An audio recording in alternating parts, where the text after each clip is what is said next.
मित्रों, जब कोई बच्चा मां के गर्भ से जन्म लेता है तो उसका रोना स्वाभाविक है।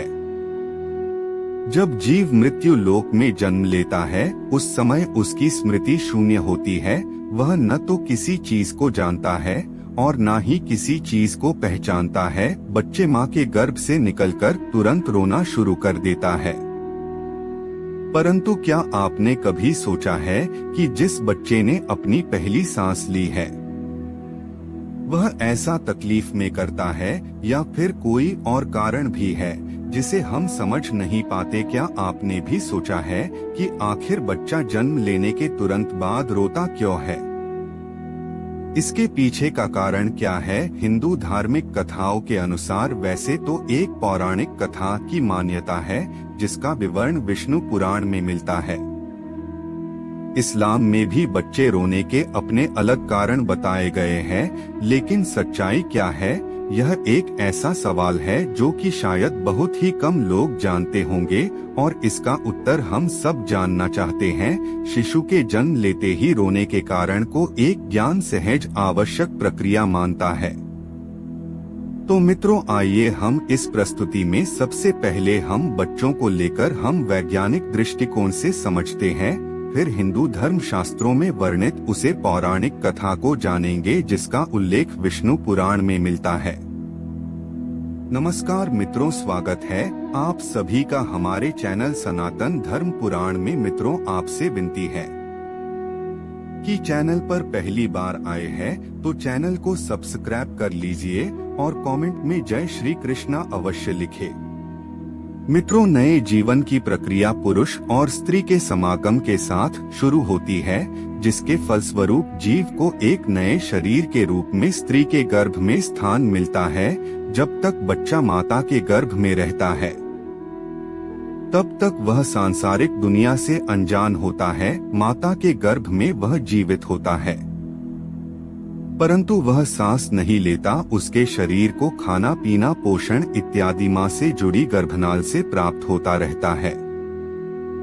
बच्चे के फेफड़े तो बन जाते हैं, लेकिन वह प्रयोग में नहीं रहते। बच्चा मां के गर्भ में एक पतली झिल्ली के अंदर बंद होता है जिससे तरल पदार्थ भरा होता है। इस तरल पदार्थ को वैज्ञानिक भाषा में एमनियोटिक फ्लूइड बोलते हैं।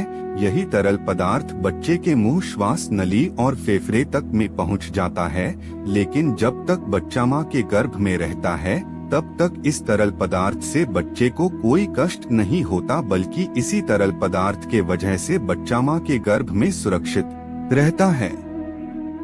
प्रसव की क्रिया मां और बच्चे दोनों के लिए कष्टदायक होता है। बच्चा बहुत ही सक्रिय मार्ग से निकलकर दुनिया में आता है। जिस तरह बच्चा मां के गर्भ से निकलकर इस संसार में आता है, उसके आसपास का परिवेश बदल जाता है।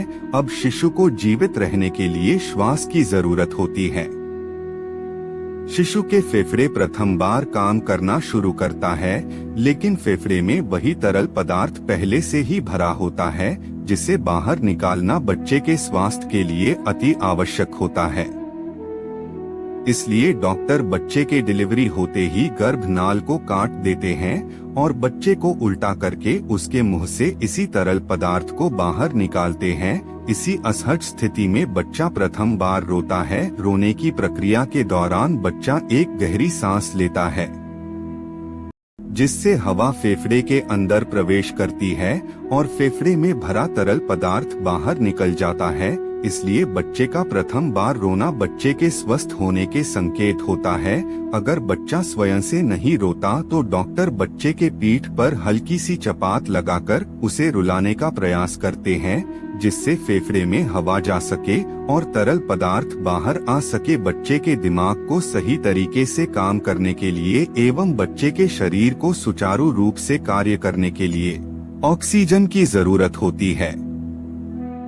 जिन बच्चों के फेफड़े से तरल पदार्थ नहीं निकल पाता, उसके फेफड़े में पर्याप्त हवा नहीं पहुंच पाती। ऐसा होना बच्चे के जीवन के लिए खतरा होता है और दिमाग को पर्याप्त ऑक्सीजन न मिल पाने के कारण उन्हें किसी प्रकार की मानसिक बीमारी हो जाती है या फिर मौत का कारण भी बन सकता है। नवजात शिशु रोना कितना जरूरी है?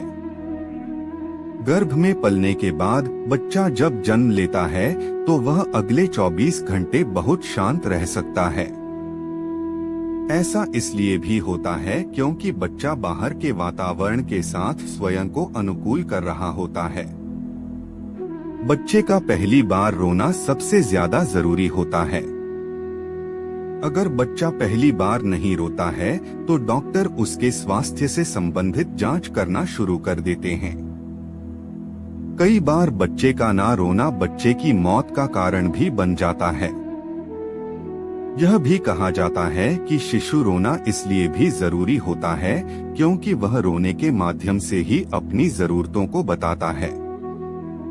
चिकित्सक विशेषज्ञ ये मानते हैं कि बच्चे के रोने की आवाज मां सो रही होती है तब भी उसे सुनाई दे जाती है। यह एक प्रकृति का नियम जैसा है। स्वस्थ शिशु 25 घंटे में लगभग 3 घंटे तक रो सकता है। कई बार कुछ शिशु उससे ज्यादा रोने की आदत देखी जाती है। ज्यादातर बच्चे सुबह के समय और दोपहर के बाद शाम को रोते हैं।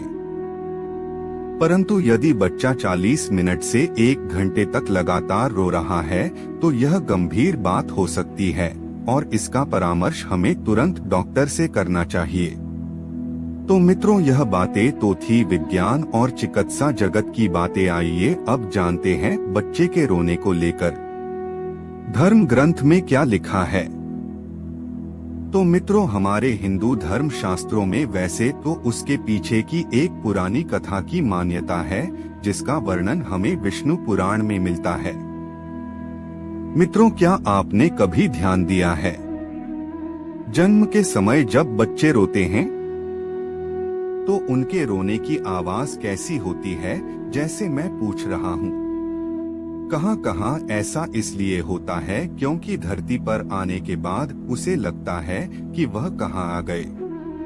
वह परम ब्रह्मा से कहता है कि हे भगवान, मुझे फिर से संसार में क्यों भेज दिया। लेकिन यह ईश्वरी विधान है कि जो जीवित है उसकी मृत्यु एक दिन होनी ही है और जिसकी मृत्यु हो चुकी है उसे नया शरीर लेकर पुनः इस पृथ्वी पर आना है। इसी तरह ब्रह्मा का सृष्टि चक्र चलता है। ब्रह्मा की सृष्टि संचार क्रम से जुड़े एक वर्षन की व्याख्या विष्णु पुराण में भी की गई है, जिसमें बच्चे के पहले रुदन का रहस्य छिपा है। विष्णु पुराण में सृष्टि रचना के समय का जो वर्णन मिलता है उसमें ब्रह्मा जी जब अपने समान पुत्र उत्पन्न करने के लिए चिंतन करने लगे तब उनकी गोद में नीलवर्ण वाला एक बालक प्रकट हुआ। यह बालक ब्रह्मा जी की गोद से उतरकर रोता हुआ इधर उधर भागने लगा। ब्रह्मा जी ने उस बालक से पूछा कि तुम क्यों रो रहे हो। प्रश्न के उत्तर में बालक ने कहा कि मैं कहाँ हूँ, मैं कौन हूँ, मेरा नाम क्या है। इस पर ब्रह्मा जी ने उसे बताया कि जन्म लेते ही तुमने रोना शुरू कर दिया, इसलिए अब से तुम्हारा नाम रुद्र है। ब्रह्मा जी द्वारा नाम बताने के बाद यह बालक 7 बार फिर रोया, इसलिए ब्रह्मा जी ने उसे उसको अन्य 7 नाम और दिए। वह इस प्रकार है: भव, शर्व, ईशान, पशुपति, भीम, उग्र और महादेव। इस तरह रुद्र के यह 8 नाम हुए। कहा जाता है कि तभी से बच्चे के जन्म के बाद रोने की परंपरा शुरू हुई, क्योंकि इससे पहले बच्चे जन्म के उपरांत नहीं रोते थे और हमारे हिंदू शास्त्र विष्णु पुराण में इससे संबंधित इसी मान्यता का वर्णन मिलता है। तो मित्रों, ये थी जन्म लेते ही बच्चे क्यों रोते हैं, इसका क्या कारण है। हम उम्मीद करते हैं आज की यह प्रस्तुति आपको पसंद जरूर आई होगी।